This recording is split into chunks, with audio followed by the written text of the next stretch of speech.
नमस्कार, आप देख रहे हैं एनएमएफ न्यूज। मैं आपके साथ शबनम। सरकारी नौकरी ज्यादातर युवाओं का सपना होती है और बात पुलिस महकमे की हो तो चमकदार वर्दी आंखों के सामने आती है। लेकिन क्या हो जब इस वर्दी को पाने में असफल हो जाएं? तो क्या हो जब पुलिस अफसर बनने का सपना किसी न किसी वजह से अधूरा रह जाए? कुछ लोग रास्ता बदल लेते हैं, लेकिन कुछ लोग सिस्टम को ही ठगने की कोशिश में जुट जाते हैं, उस सिस्टम को जिसका हिस्सा बनना उनका सपना होता है। ये कहानी एक ऐसी लड़की की है जो सब इंस्पेक्टर बनना चाहती थी और उसका ये सपना पूरा नहीं हुआ, तो उसने पूरे सिस्टम को ही चकमा देते हुए उसे 2 साल तक घुमाया। बात राजस्थान की मोना बुगालिया की है उर्फ मूली देवी की, जिसने पुलिस के सबसे मजबूत गढ़ को गच्चा दे दिया।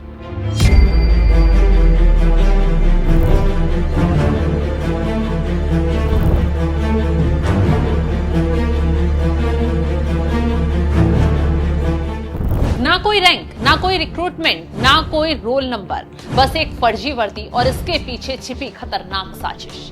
राजस्थान पुलिस एकेडमी, जहां एक दिन मोना बुगालिया नाम की लड़की दाखिल होती है, बिना कोई दस्तावेज, बिना किसी रैंक, वे शातिराना तरीके से एकेडमी में एंट्री कर लेती है। हौसला ऐसा कि पुलिस वाली ना होकर भी करीब 1.5 साल तक आला अफसरों के साथ पुलिस की ट्रेनिंग लेती रही। तेज चाल, परेड में दमदार कमांड, सोशल मीडिया पर रील्स और धौंस ऐसी कि लग रहा था कोई सीनियर अफसर है।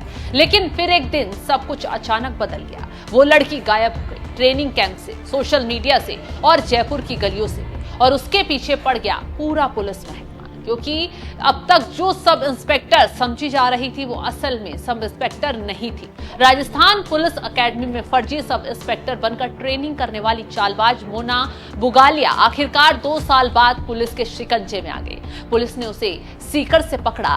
वे वहां किराए का मकान लेकर रह रही थी। वे काफी समय से वहीं पर फरारी काट रही थी। मोना लंबे समय से पुलिस के लिए सिरदर्द बनी हुई थी। मोना की चालबाजियां देखकर पुलिस भी हैरान है, उसके साथ रहने वाले लोग भी उसका सच नहीं जान पाए। मोना बुगालिया फर्जी तरीके से सब इंस्पेक्टर बनकर आरपीए में ट्रेनिंग करती रही थी। वे आरपीए में एसआई बैच संख्या 48 के साथ सब इंस्पेक्टर बनकर ट्रेनिंग कर रही थी। लेकिन एक दिन मोना का राज खुल गया। ट्रेनिंग कर रहे कुछ ट्रेनी सब इंस्पेक्टर्स को उस पर शक हुआ, तो उन्होंने अधिकारियों को इस बारे में जानकारी दी।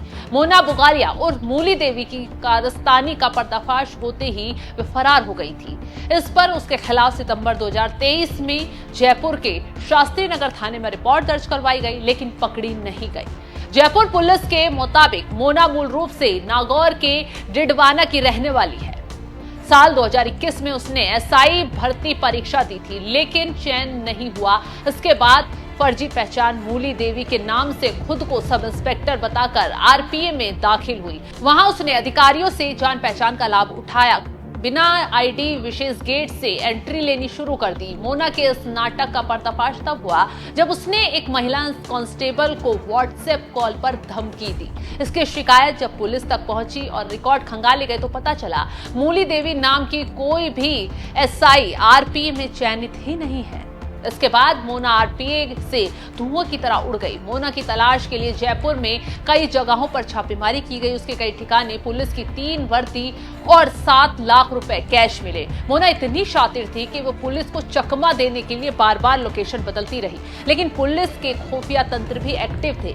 एक दिन पुलिस को सूचना मिलती है कि मोना सीकर में रहकर फरारी काट रही है।